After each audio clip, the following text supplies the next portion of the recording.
فرزند زہرا یہ حالات برے ہیں۔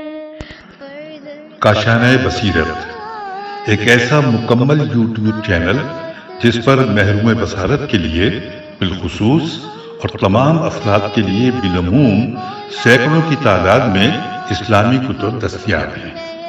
لہذا گزارش ہے کہ آپ اپنی ذمہ داری نبھاتے ہوئے کاشانہ بصیرت کو سبسکرائب کرنے کے ساتھ ساتھ بیل آئیکن کو پریس کیجئے تاکہ آپ علم کے حصول کے ساتھ ساتھ مذہب اہل بیت کی اشاعت میں بھی اہم کردار ادا کرتے رہیں۔ کاشانہ بصیرت۔ فرزند زہرا یہ حالات برے ہیں۔ بسم اللہ الرحمن الرحیم۔ السلام علیکم۔ یہ کتاب آپ کے لیے کاشانہ بصیرت کی یوٹیوب چینل کی جانب سے ریکارڈ کی جا رہی ہے۔ نام کتاب حیات القلوب، جلد دوم، تالیف علامہ مجلسی علیہ رحمہ۔ اب ہم کتاب کا پارٹ نمبر 22 پڑھیں گے، صفحہ نمبر 205، 7واں باب، آپ کی صورت و سیرت کثیر الفضائل اور جسم اقدس کے بعض اوصاف و معجزات کا بیان۔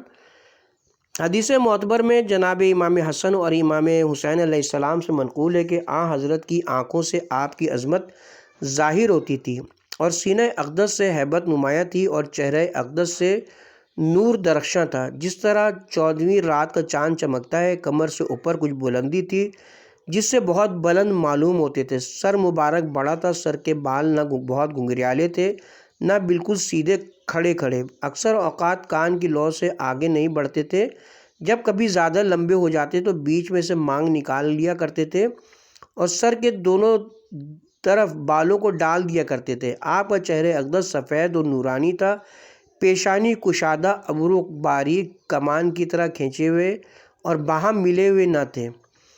بعض روایات میں ملتا ہے کہ ملے ہوئے تھے۔ ایک رگ پیشانی کے درمیان تھی جو غصے کے وقت پھول جاتی اور ابھر آتی تھی، اور حضرت کی ناک کشادہ اور باریک تھی، درمیان سے اٹھی ہوئی، جس سے ایک نور چمکتا تھا۔ ریش مبارک گھنی ہوئی جس کے بال برابر اور ادھر ادھر نکلے ہوئے نہ تھے۔ دہن اقدس بالکل چھوٹا نہ تھا، دانت بہت سفید، براق، نازک اور کشادہ تھے۔ نہایت نرم بال سینے سے ناف تک اگے ہوئے تھے اور آپ کی گردن صفائی، درخشندگی اور استقامت سے چاندی کی گردن کی طرح تھی، چاند جو بنائی جاتی ہے اور ثقیل کی جاتی ہے۔ آپ کے جسم کے تمام اعضاء نہایت مناسب اور قوی تھے اور سینہ اور پیٹھ ایک دوسرے کے برابر تھے۔ دونوں شانوں کے درمیان کشادگی تھی اور جسم کی تمام جوڑ کی ہڈیوں کے سرے مضبوط اور ٹھوس تھے۔ یہ شجاعت و قوت کی نشانی ہے اور عرب میں قابل تعریف سمجھا جاتا ہے۔ بدن مبارک سفید و نورانی تھا، سینے کے درمیان سے ناف تک بالوں کا ایک باریک سیاہ چمکدار خط تھا، مثل چاندی کے جس پر صقل کیا ہوا ہو۔ ان کے صفائی کی زیادتی کے سبب ایک سیاہ خط معلوم ہوتا تھا۔ آپ کے پستان، سینہ اور شکم ہر طرف بالوں سے خالی تھے۔ آپ کے ہاتھوں اور شانوں پر بال تھے، کلائیاں چوڑی اور ہتھیلیاں کشادہ تھیں، ہاتھ پیر مضبوط تھے۔ یہ صفتیں مردوں کے لیے پسندیدہ اور بہادری اور طاقت کی علامتیں ہیں۔ انگلیاں لمبی، بازو اور پنڈلیاں صاف و کشیدہ تھیں۔ پیروں کے تلوے برابر نہ تھے بلکہ درمیان میں خالی تھے جو زمین پر نہ لگتے تھے۔ پشت پا صاف و نرم تھی، اس حد تک کہ اگر ان پر پانی کا ایک قطرہ گرتا تو رکتا نہ تھا۔ راستہ چلنے میں مغروروں کی طرح پیروں کو زمین پر کھینچتے نہ تھے بلکہ اٹھا کر چلتے تھے، سر جھکا کر چلتے جیسے کہ بلندی سے اترتے ہیں۔ جباروں کی مانند گردن ٹیڑھی نہ کرتے، قدم دور دور رکھتے مگر متانت و وقار کے ساتھ رکھتے۔ کسی سے گفتگو کرتے تو صاحبان دولت کے مانند گوشہ چشم سے نہ دیکھتے بلکہ پورے جسم کے ساتھ اس کی طرف مڑ جاتے، بیشتر نگاہیں نیچی رکھتے اور بنسبت آسمان کے زمین کی طرف زیادہ دیکھتے۔ نظر کرنے میں پوری آنکھیں کھول کر نہ دیکھتے بلکہ گوشہ چشم سے دیکھتے، جس کو دیکھتے سلام میں سبقت فرماتے۔ ہر وقت غور و فکر میں رہتے، کبھی غور و خوض اور کسی شغل سے خالی نہ رہتے، بلا ضرورت کلام نہ کرتے، باتیں کرنے میں پورا ذہن نہ کھلتے، لیکن گفتگو واضح اور صاف ہوتی تھی۔ کلمات جامع ہوتے جن میں الفاظ کم اور معنی بہت اور حق ظاہر کرنے والے ہوتے۔ کلام میں زیادتی نہ ہوتی، اظہار مقصد میں کمی نہ ہوتی، نہایت نرم مزاج تھے، سختی و درستی آپ کے خلق کریم میں مطلق نہ تھی، کسی کو حقیر نہ سمجھتے، تھوڑی نعمت کو بہت جانتے اور کسی نعمت کی مذمت نہ کرتے، لیکن دنیا فانی کی کھانے پینے کی چیزوں کی تعریف بھی نہ فرماتے، کبھی غصہ نہ کرتے، لیکن ایسے حق کے بارے میں جو ضائع کیا جاتا ہو خدا کی خوشنودی کے لیے غضبناک ہوتے، اس طرح کے کوئی آپ کو پہچان نہ سکتا اور آپ کے غضب کے مقابلے میں ٹھہرنے کی تاب نہ رکھتا تھا، یہاں تک کہ حصول حق کے لیے انتقام لے کر حق کو جاری فرما لیتے۔ کسی جانب اشارہ کرتے تو چشم و ابرو سے نہیں بلکہ ہاتھ سے اشارہ کرتے، تعجب کے موقع پر ہاتھ اٹھاتے اور حرکت دیتے، کبھی داہنے کو بائیں ہاتھ پر مارتے، جب خدا کے لیے غصہ فرماتے تو بہت اظہار کرتے، جب خوش ہوتے آنکھیں جھکا لیتے اور خوشی کا اظہار بہت نہ کرتے تھے۔ حضرت کا ہنسنا تبسم تھا اور ہنسنے کی آواز مشکل سے ظاہر ہوتی، کبھی کبھی ہنسنے میں دندائے نورانی شبنم کے قطروں کی مانند چمکنے لگتے۔ گھر کی مشغولیت میں اوقات 3 حصوں میں تقسیم کر رکھا تھا، ایک حصہ عبادت خالق کے لیے، ایک حصہ ازواج کے لیے اور ایک حصہ اپنی ذات کے لیے۔ ہر وقت جس کام کے لیے ہوتا اس میں کسی دوسرے کام میں مشغول نہ ہوتے اور وقت کا جو حصہ اپنے واسطے مخصوص فرمایا تھا وہ دوسرے لوگوں میں صرف کیا کرتے تھے، اس میں سے کچھ اپنے لیے باقی نہ رکھتے، پہلے مخصوص لوگوں سے ملتے، اس کے بعد باقی وقت عوام میں گزارتے، ہر شخص کی عزت دین میں اس کے علم اور اس کی فضیلت کے مطابق کرتے اور ان کی ضرورت کے موافق ان کی طرف متوجہ رہتے اور جو کچھ ان کے لیے فائدہ اور امت کی اصلاح کے لیے ضروری ہوتا بیان فرماتے اور بار بار فرماتے کہ موجودہ لوگ جو مجھ سے سن رہے ہیں ان لوگوں تک پہنچا دیں جو موجود نہیں ہیں۔ فرمایا کرتے تھے کہ ان کی حاجتیں مجھ سے بیان کرو جو خود مجھ تک اپنی حاجتیں نہیں پہنچا سکتے۔ بے شبہ جو شخص کسی کی حاجت کسی بادشاہ تک پہنچاتا ہے جو خود نہیں پہنچا سکتا، خداوند عالم روز قیامت اس کو ثابت قدم رکھے گا۔ ایسی مفید باتوں کے سوا حضرت کی مجلس میں کوئی دوسری بات کا تذکرہ نہیں ہوتا تھا۔ حضرت کسی کی لغزش اور گفتگو میں غلطی پر مواخذہ نہیں فرماتے تھے۔ آپ کے صحابہ آپ کی مجلس میں علم کے طالب ہو کر آتے اور رخصت ہوتے تو علم کی حلاوت و شیرینی لے کر جاتے اور دوسروں کی ہدایت و رہنمائی کرتے تھے۔ یہ حالات تو حضرت کے گھر جانے کے تھے۔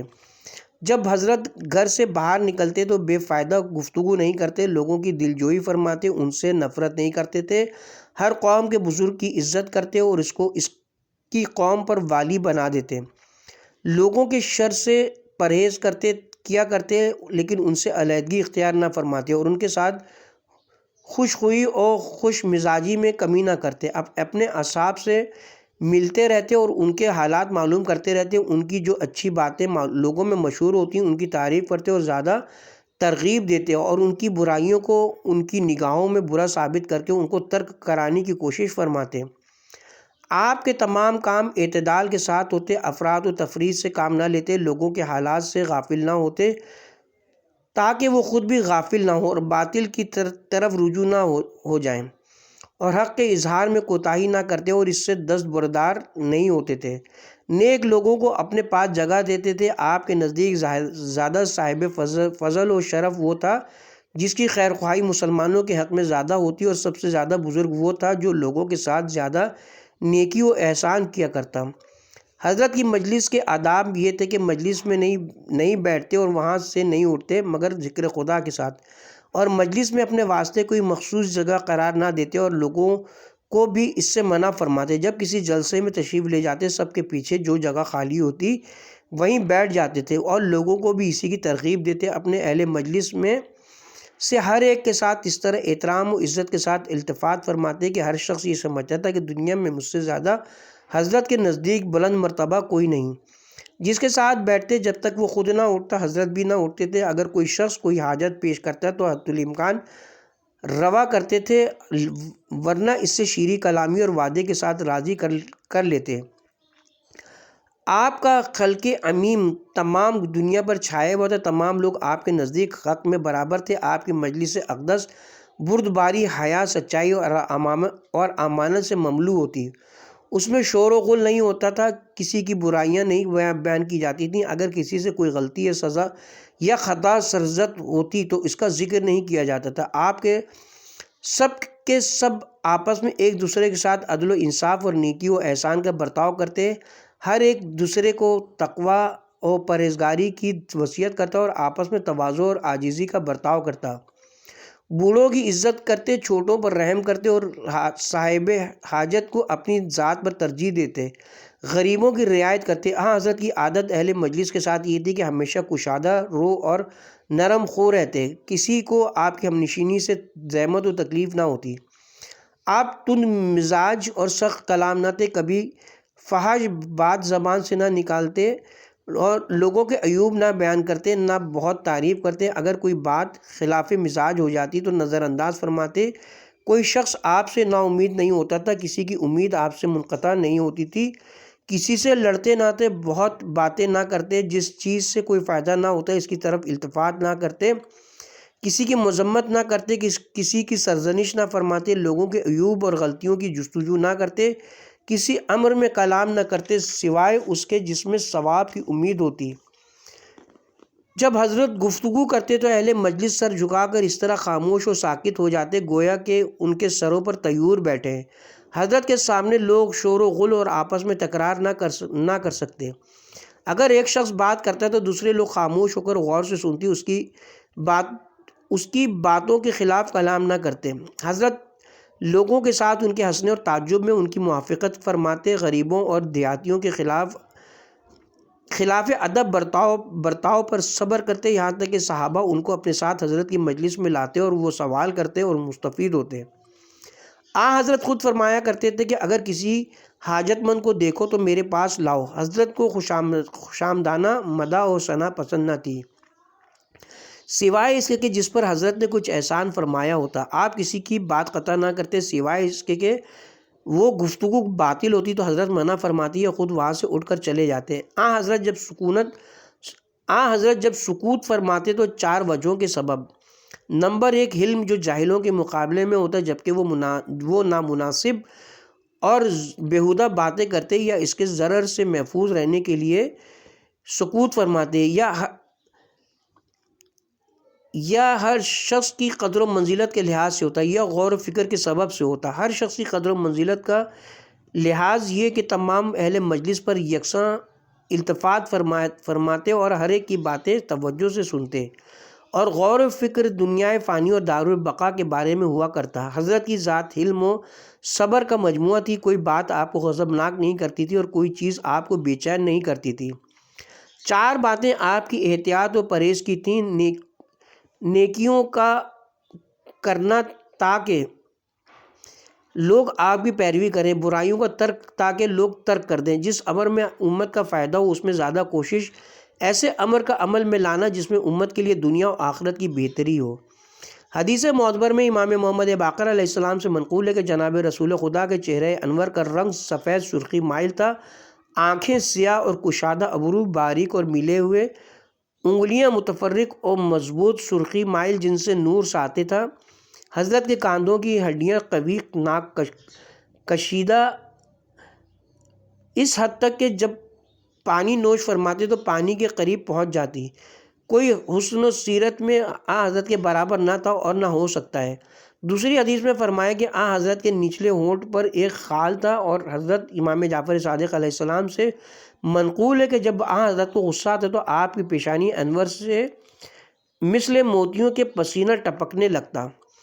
عبداللہ بن سلمان سے روایت ہے، وہ کہتے ہیں کہ جناب عیسیٰ کی انجیل میں نے پڑھا ہے کہ خدا نے ان کو وحی کی کہ اے عیسیٰ، اے فرزند طاہرہ بتول، اہل سوریہ کو بتا دو کہ میں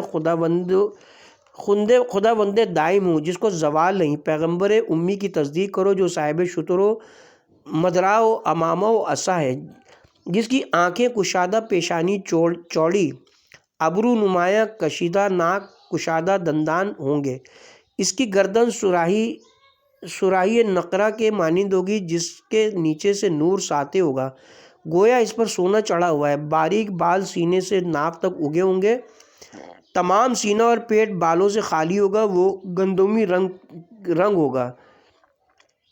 جب کسی مجمع میں ہوگا ہر ایک سے بلند نظر آئے گا، اس کے چہرے پر پسینے کے قطرے موتیوں کے مانند ہوں گے جن سے مشک کی خوشبو آتی ہوگی، اس کی مثل نہ پہلے کسی نے دیکھا ہوگا نہ بعد اس کے دیکھا جائے گا۔ خوشبو بہت پسند کرنے والا اور بہت سی عورتوں سے نکاح کرنے والا ہوگا، اس کی نسل کم ہوگی اور اس کی دختر بابرکت سے بڑھے گی، جس کے لیے بہشت میں ایسا گھر ہوگا جس میں نہ کوئی دکھ ہوگا نہ درد و الم۔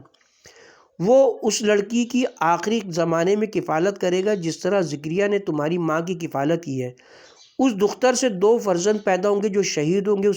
اس پیغمبر کا کلام قرآن ہوگا، دین اسلام ہوگا۔ توبہ ہے اس کے لیے جو اس کے زمانے میں ہو اور اس کا کلام سنے۔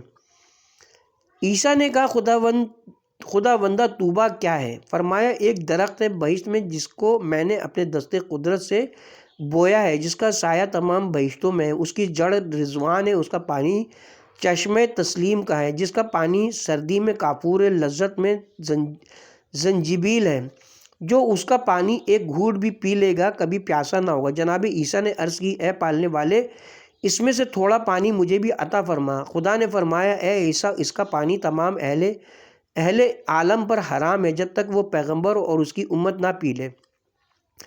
اے عیسیٰ، تم کو آسمان پر اٹھا لوں گا، پھر آخر زمانے میں زمین پر بھیجوں گا تاکہ ان کے ساتھ نماز ادا کرو کیونکہ وہ امت مرحومہ ہے۔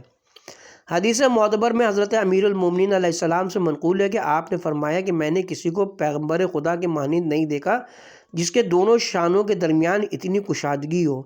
بسند موثق امام محمد باقر علیہ السلام سے منقول ہے کہ پیغمبر خدا نے فرمایا کہ ہم گروہ انبیاء کی آنکھیں سوتی ہیں لیکن دل بیدار رہتے ہیں، اور میں جس طرح سامنے دیکھتا ہوں اسی طرح سر کے پیچھے سے دیکھتا ہوں۔ اور دوسری چند حدیثوں میں حضرت صادق علیہ السلام سے منقول ہے کہ ایک روز جناب ابوذر حضرت کی ملاقات کے لیے آئے۔ معلوم ہوا کہ حضرت فلاں باغ میں ہیں۔ وہاں گئے تو دیکھا کہ حضرت سو رہے ہیں، تو ایک سوکھی لکڑی لے کر توڑا تاکہ امتحان کرے کہ حضرت سو رہے ہیں یا جاگتے ہیں۔ حضرت نے آنکھیں کھول دیں اور فرمایا ابوذر، میری آزمائش کرتے ہو؟ تم کو نہیں معلوم کیا کہ جس طرح میں تم کو بیداری میں دیکھتا ہوں اسی طرح نیند میں بھی دیکھتا ہوں؟ میری آنکھیں سوتی ہیں، میرا دل نہیں سوتا۔ اور بسند ہے صحیح بہت سی حدیثوں میں امام محمد باقر علیہ السلام سے منقول ہے کہ حضرت نے فرمایا کہ میں تم کو پوچھتے سر سے اسی طرح دیکھتا ہوں جس طرح سامنے سے دیکھتا ہوں، لہٰذا نماز میں اپنی صفیں درست رکھو ورنہ خداوند عالم تمہارے دلوں میں باہمی مخالفت پیدا کر دے گا۔ 2 حدیث معتبر میں امام محمد باقر اور امام جعفر صادق علیہ السلام سے منقول ہے کہ خداوند عالم نے حضرت کے واسطے بہشت سے ہریسہ بھیجا جس کے کھانے سے 40 مردوں کی قوت مجامعت حضرت میں پیدا ہو گئی۔ دوسری روایت میں وارد ہے کہ پیغمبر نے درد پشت کی خدا سے شکایت کی تو خدا نے فرمایا کہ ہریسہ کھاؤ۔ حدیث معتبر میں امام جعفر صادق علیہ السلام سے منقول ہے کہ پیغمبر خدا کو جو شخص شب تاریک میں دیکھتا تو آپ کے چہرے اقدس سے ماہ تاباں کے مانند نور دکھائی دیتا۔ علماء خاصہ و عامہ نے حضرت صلی اللہ علیہ وسلم کے جسم اقدس کے بہت سے معجزات بیان کیے ہیں، ان میں سے چند معجزات کا ذکر ہم کرتے ہیں۔ اول یہ کہ ہمیشہ آپ کی جبین اقدس سے نور ساتے رہتا اور راتوں میں مثل روشنی ماہ درد دیوار پر چمکتا در و دیوار پر چمکتا۔ بیان کرتے ہیں کہ ایک رات جناب عائشہ کی سوئی گم ہو گئی تھی۔ جب حضرت حجرے میں داخل ہوئے تو آپ کے نور میں وہ سوئی ان کو مل گئی۔ اور روایت ہے کہ رات کی تاریکی میں حضرت کے ساتھ لوگ چلتے تو حضرت اپنے ہاتھ کو اٹھا دیتے، آپ کی انگلیوں سے نور چمکتا جس کی روشنی میں لوگ راستہ چلتے تھے۔ دوم جسم کی خوشبو، آپ جس راستے سے گزرتے 2 روز کے بعد جو شخص بھی ادھر سے جاتا حضرت کی خوشبو سے سمجھ لیتا تھا کہ حضرت ادھر سے گزرے ہیں۔ لوگ حضرت کا پسینہ جمع کرتے تھے جس کی خوشبو کے برابر کوئی خوشبو نہیں پہنچتی تھی، اس کو لوگ عطر میں ملا لیا کرتے تھے۔ پانی کا ڈول آپ کے پاس لایا جاتا، اس میں سے آپ ایک گھونٹ پانی لے کر اسی میں کلی کر دیا کرتے تھے، وہ پانی مشک سے زیادہ خوشبودار ہو جاتا۔ سوم آفتاب میں آپ کا سایہ نہ ہوتا۔ چوتھے یہ کہ جس جگہ چوتھے یہ کہ جس کسی کے ساتھ آپ راستہ چلتے بقدر ایک انگل اس سے بلند ہوتے۔ پانچویں ہمیشہ دھوپ میں آپ کے سر پر ابر سایہ فگن رہتا۔ چھٹے یہ کہ جس طرح آپ سامنے سے دیکھتے پشتے سر سے بھی اسی طرح دیکھتے تھے۔ ساتویں یہ کہ کبھی بدبو آپ کے دماغ تک نہیں پہنچتی تھی۔ آٹھویں یہ کہ جس چیز میں آپ کا لعاب دہن پڑ جاتا اس میں برکت ہوتی، اور جس بیمار کے درد میں استعمال ہوتا اس کو شفا ہوتی۔ نویں یہ کہ آپ ہر زبان میں گفتگو کرتے تھے۔ دسویں آپ کے ریش انور میں 7 سفید بال تھے جو مثل آفتاب کے چمکتے تھے۔ 11ویں نیند کی حالت میں بھی اسی طرح سنتے تھے جس طرح بیداری میں سنتے تھے۔ آپ فرشتوں کی باتیں سنتے تھے لیکن دوسرے لوگ نہیں سن سکتے تھے، اور دلوں میں جو کچھ گزرتا حضرت کو معلوم ہو جاتا تھا۔ 12ویں مہر نبوت جو آپ کے پشت اقدس پر تھی اس سے ایسا نور چمکتا تھا جو آفتاب کے نور پر غالب ہوتا۔ 13ویں یہ کہ پانی آپ کی انگلیوں سے جاری ہو جاتا۔ سنگریزے آپ کے ہاتھوں میں تسبیح کیا کرتے تھے۔ 14ویں یہ کہ آپ ختنہ شدہ اور ناف بریدہ تھے، پیدا ہوئے تھے۔ 15ویں فضلہ جو حضرت کا ہوتا اس سے مشک کی خوشبو نکلتی اور کوئی اس کو دیکھنے نہیں پاتا تھا۔ زمین خدا کی جانب سے معمور تھی کہ وہ اس کو نگل جاتی۔ 16ویں جس جانور پر آپ سوار ہوتے وہ کبھی بوڑھا نہ ہوتا۔ 17ویں یعنی 17 قوت میں کوئی مقابلہ نہیں کر سکتا تھا۔ 18ویں تمام مخلوقات آپ کا احترام کرتی تھی۔ آپ جس پتھر یا درخت کے پاس سے گزرتے وہ جھک جاتا اور سلام کرتا۔ بچپن میں آپ کی گہوارہ جنباتی ماں کرتا اور مکھی اور دوسرے جانور آپ کے جسم اقدس پر نہیں بیٹھتے تھے۔ 19ویں اگر آپ زمین نرم پر راستہ چلتے تو پیروں کا نشان نہ پڑتا اور زمین سخت پر نشان بن جاتا۔ 20ویں خداوند عالم نے آپ کی ہیبت لوگوں کے دلوں میں ڈال دی تھی کہ باوجود تواضع، انکساری اور شفقت و مرحمت کے کوئی آپ کے چہرے کو نظر بھر کے نہیں دیکھ سکتا تھا۔ ہر کافر و منافق جب آپ کو دیکھتا تو کانپ جاتا، اور 2 ماہ کے راستے کی مسافت سے کافروں کے دلوں پر آپ کی ہیبت کا اثر ہو جاتا تھا۔ کتاب کا حوالہ مولوی فرماتے کہ ان میں ہر ایک کا بیان آئندہ ابواب میں مفصل کیا جائے گا۔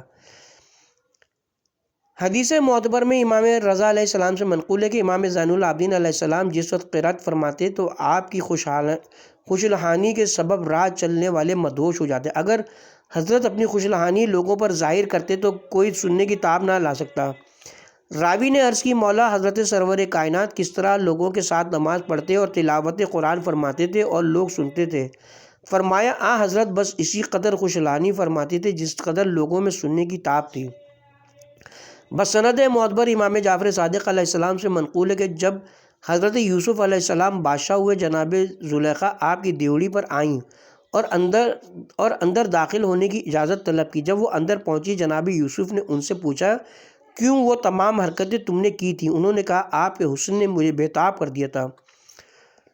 حضرت یوسف نے فرمایا اگر تم پیغمبر آخر زمان کو دیکھتی جو مجھ سے زیادہ خوبصورت، خوش خلق اور عطا کرنے والے ہوں گے تو کیا کرتی ہیں؟ زلیخا نے کہا آپ نے سچ فرمایا۔ جناب یوسف نے کہا کیوں کر تم نے سمجھا کہ میں نے سچ کہا ہے؟ انہوں نے کہا کہ اس لیے کہ جب آپ نے حضرت کا نام لیا ان کی محبت میرے دل میں پیدا ہو گئی۔ اس وقت خدا نے جناب یوسف کو وحی کی کہ زلیخا سچ کہتی ہے، اور اب اس سبب سے اس کو دوست رکھتا ہوں کہ وہ حضرت کو دوست رکھتی ہے۔ تو جناب یوسف نے ان کے ساتھ عقد کیا۔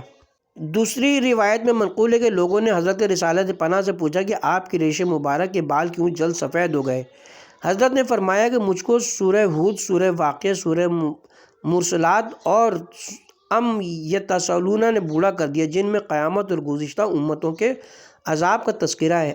احادیث معتبرہ میں امام جعفر صادق علیہ السلام سے منقول ہے کہ حضرت رسول خدا صلی اللہ علیہ وسلم سر کے بال اس قدر نہیں بڑھاتے تھے کہ مانگ نکالنے کی ضرورت ہوتی۔ بہت لمبے ہوتے تو کان کی لو تک پہنچ جاتے۔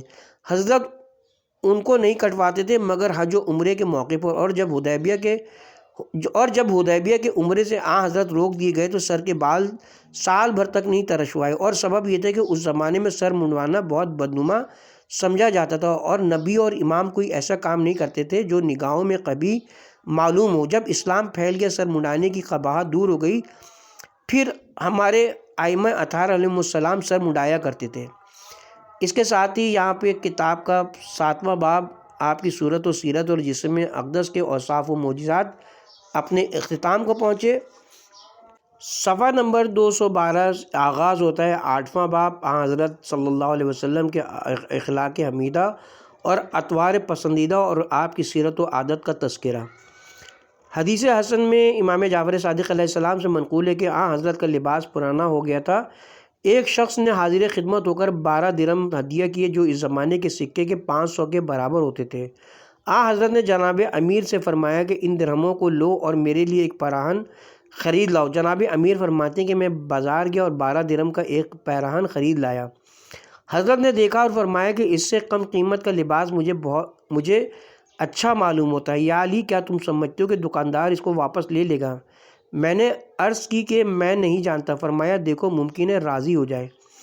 میں دکاندار کے پاس آیا اور کہا رسول اللہ کو یہ لباس پسند نہیں ہے، اس سے کم قیمت کا لباس چاہتے ہیں۔ یہ سن کر اس نے درہم واپس کر دیے۔ میں نے وہ درہم لا کر حضرت کو دے دیے۔ پھر حضرت میرے ہمراہ بازار چلے۔ راستے میں کنیز کو دیکھا کہ بیٹھی رو رہی ہے۔ حضرت نے اسے پوچھا کیوں روتی ہے؟ اس نے کہا یا رسول اللہ میرے مالک نے کچھ چیزیں بازار سے لانے کے لیے 4 درہم دیے تھے جو کہیں گم ہو گئے۔ اب میری ہمت نہیں ہوتی کہ گھر واپس جاؤں۔ حضرت نے 4 درہم اس کو عطا فرمائے اور کہا اپنے گھر واپس جا، اور خود بازار تشریف لے گئے اور ایک کرتا 4 درہم میں خرید کر زیب جسم کیا اور شکر خدا بجا لائے۔ جب واپسی میں بازار سے نکلے تو ایک عریہ شخص کو دیکھا جو کہہ رہا تھا کہ جو شخص مجھے لباس پہنائے خدا اس کو لباس بہشت پہنائے گا۔ حضرت نے اپنا پیراہن اتار کر اس کو پہنا دیا، پھر بازار واپس گئے اور 4 درہم میں دوسرا پیراہن خرید کیا اور پہنا اور خدا کی حمد بجا لائے۔ واپسی پر اسی کنیز کو دیکھا کہ درمیان راہ بیٹھی ہوئی۔ حضرت نے اس سے پوچھا کیوں گھر نہیں واپس گئی؟ اس نے عرض کی یا رسول اللہ دیر ہو گئی ہے، مجھ کو خوف ہے کہ میرا مالک مجھے سزا دے گا۔ حضرت نے فرمایا آگے چل اور اپنا گھر مجھے بتا۔ غرض وہ کنیز روانہ ہوئی اور اپنے دروازے پر پہنچ کر کھڑی ہو گئی۔ حضرت بھی ٹھہر گئے اور فرمایا اے اہل خانہ تم پر سلام ہو۔ کسی نے جواب نہ دیا۔ پھر دوسری مرتبہ سلام کیا، کوئی جواب نہ ملا۔ جب تیسری مرتبہ سلام کیا تو جواب آیا علیک السلام یا رسول اللہ ورحمۃ اللہ وبرکاتہ۔ حضرت نے پوچھا 2 مرتبہ میرے سلام کا جواب کیوں نہ دیا؟ انہوں نے عرض کی یا رسول اللہ ہم نے چاہا کہ آپ کے سلام کی برکتیں ہم پر اور زیادہ ہو جائیں۔ پھر حضرت نے فرمایا کہ اس کنیز کو دیر ہو گئی ہے، اس سے مواخذہ نہ کرنا۔ اہل خانہ بولے یا رسول اللہ آپ کی تشریف آوری کے سبب ہم نے اس کو آزاد کر دیا۔ حضرت نے فرمایا کبھی میں نے ایسے 12 درہم نہیں دیکھے جن کی برکتیں اس سے زیادہ ہوں کہ 2 برہنہ شخصوں نے لباس پہنے اور ایک کنیز آزاد ہوئی۔ بطریق خاصہ و عامہ منقول ہے کہ پیغمبر خدا صلی اللہ علیہ وآلہ وسلم نے فرمایا کہ 5 خصلتیں مرتے دم تک نہ چھوڑوں گا: زمین پر غلاموں کے ساتھ بیٹھ کر کھانا کھانا، ٹٹو پر بغیر زین کے سوار ہونا، بکری کا دودھ اپنے ہاتھوں سے دھونا، اون کا موٹا کپڑا پہننا اور بچوں کو سلام کرنا، یہاں تک کہ میرے بعد یہ سنت قرار پائے اور لوگ اس پر عمل کریں۔ دوسری حدیث میں بکری دھونے کی بجائے جوتا اور نالین کو اپنے ہاتھ سے درست کرنا وارد ہوا ہے۔ حدیث صحیح میں حضرت صادق علیہ السلام سے منقول ہے کہ لوگوں نے پوچھا کہ آپ کے پدر بزرگوار سے روایت کی جاتی ہے کہ رسول اللہ نے کبھی سیر ہو کر نان گندم تناول نہ فرمایا۔ حضرت نے فرمایا ایسا نہیں ہے، بلکہ نان گندم تو کبھی کھا ہی نہیں اور جو کی روٹیاں بھی کبھی سیر ہو کر نہیں کھائیں۔ بس سند معتبر حضرت موسیٰ بن جعفر علیہ السلام سے منقول ہے کہ حضرت کے ذمہ چند دینار کسی یہودی کے باقی تھے۔ ایک روز اس نے آ کر تقاضا کیا۔ حضرت نے فرمایا میرے پاس اس وقت نہیں ہے۔ یہودی بولا کہ جب تک آپ مجھے نہ دیں گے میں نہ جاؤں گا۔ حضرت نے فرمایا اچھا میں تیرے ساتھ بیٹھتا ہوں، اور حضرت اس کے ساتھ بیٹھے رہے یہاں تک کہ نماز ظہر و عصر و مغرب و عشاء اور دوسرے روز صبح کی نماز بھی وہیں ادا کی۔ حضرت کے اصحاب نے یہودی کو ڈرانا اور دھمکانا شروع کیا تو حضرت نے ان سے فرمایا کہ تم لوگوں کو اس سے کیا واسطہ؟ ان لوگوں نے کہا یا رسول اللہ اس نے آپ کو گویا قید کر رکھا ہے اور نہیں چھوڑتا ہے کہ آپ کہیں جائیں۔ آپ نے فرمایا کہ خدا نے مجھے اس لیے محبوس نہیں فرمایا ہے کہ ظلم کروں اس پر جو امان میں ہو۔ غرض دن چڑھا تو یہودی بولا اشہد ان لا الہ الا اللہ و اشہد ان محمدًا عبدہ و رسولہ۔ یا رسول اللہ میں نے نصف مال رائے خدا میں دیا اور خدا کی قسم یہ برتاؤ میں نے اس لیے کیا تھا تاکہ معلوم کروں کہ جو اوصاف پیغمبر آخر الزماں کے توریت میں لکھے ہوئے ہیں آپ میں موجود ہیں یا نہیں، کیونکہ میں نے توریت میں پڑھا ہے کہ محمد بن عبداللہ جن کا مولود مکہ اور مقام ہجرت مدینہ میں ہوگا، وہ سخت مزاج اور تند خو نہ ہوں گے، وہ چلا کر نہ بولیں گے، فحش اور بیہودہ گو نہ ہوں گے۔ میں گواہی دیتا ہوں کہ خدا ایک ہے اور آپ اس کے پیغمبر اور فرستادہ ہیں۔ یا رسول اللہ، یہ میرا مال حاضر ہے، اس کے بارے میں خدا کے حکم کے مطابق جو مناسب سمجھے کیجیے۔ وہ یہودی بہت مالدار تھا۔ اس کے بعد امام موسیٰ کاظم علیہ السلام فرماتے کہ حضرت کا بستر ایک چادر تھی اور تکیہ ایک چمڑے کا تھا جس میں خرمے کی پتیاں بھری ہوئی تھیں۔ ایک رات آپ کی چادر 2 تہہ کر کے بچھا دی گئی تاکہ آپ کو کچھ آرام ملے۔ صبح ہوئی تو فرمایا کہ رات آرام زیادہ ملنے کے سبب نماز کے لیے اٹھنے میں ذرا دیر ہو گئی، آئندہ چادر کو 2 تہہ کر کے نہ بچھانا۔ بسند حسن امام جعفر صادق علیہ السلام سے منقول ہے کہ ایک رات حضرت خانہ ام سلمہ میں قیام فرما تھے۔ رات گئے، ام سلمہ کی آنکھ کھلی تو حضرت کو بستر پر نہ پایا، اٹھی اور تلاش کیا، دیکھا کہ آپ گھر کے گوشے میں کھڑے ہیں، ہاتھ بلند ہیں اور دعا فرما رہے ہیں اور رو رو کر کہہ رہے ہیں کہ خدا بندہ، جو اچھی چیزیں تو نے عطا فرمائی ہیں وہ مجھ سے ضائع نہ ہونے دے، اور دشمنوں اور حسد کرنے والوں کو مجھ پر شاد نہ کر۔ پالنے والے، مجھے ان برائیوں کی طرف نہ پھیرنا جس سے تو نے نجات دی ہے، اور آئینہ واحد کے لیے بھی مجھے میرے حال پر مت چھوڑنا۔ یہ دیکھ کر جناب ام سلمہ روتی ہوئی واپس آئیں۔ جب حضرت نے ان کے رونے کی آواز سنی تو سبب پوچھا۔ ام سلمہ نے کہا، یا رسول اللہ، کیوں کر نہ روؤں؟ میرے ماں باپ آپ پر فدا ہوں، جبکہ آپ اس طرح کہتے اور روتے ہیں، حالانکہ آپ کا درجہ اور مرتبہ خدا کے نزدیک کس قدر بلند ہے، اور آپ کے گزشتہ اور آئندہ گناہ خدا نے معاف کر دیے ہیں۔ حضرت نے فرمایا، کیوں کر مطمئن ہو سکتا ہوں، حالانکہ خدا نے حضرت یونس کو ایک چشم زدن کے لیے ان کو انہی کے حال پر چھوڑ دیا تھا تو ان سے صادر ہوا جو نہ ہونا چاہیے تھا۔